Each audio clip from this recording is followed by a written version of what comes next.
राम जरोका की भूमि किसी ने नहीं खाई है।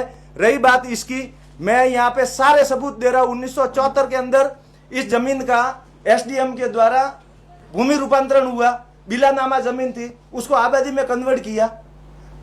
1974 का एसडीएम का मेरे पास कागज है, वो भी आपको मैं दिखाऊंगा।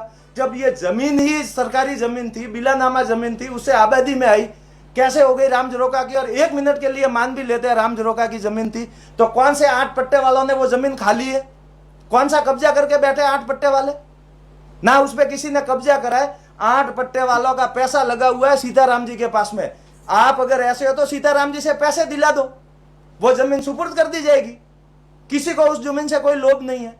ये केवल एक स्टंट करके और इसको मुद्दे को गर्म करना है, उसके अलावा कोई काम नहीं।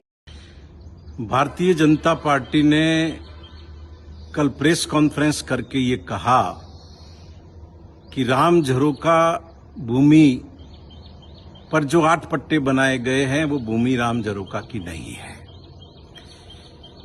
सिरोही का कोई भी नागरिक देख सकता है कि सिरोही 1 के खसरा नंबर वर्तमान 2711 और पुराने खसरा नंबर 2094 का नियमन संत जयराम दास जी के नाम पर किस आधार पर हुआ।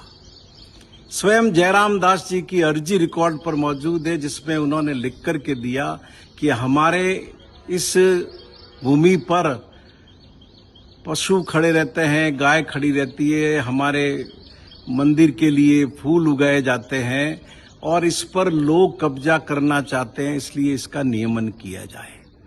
क्या जयराम दास जी क्या अपने घर से जमीन लेकर के आए थे?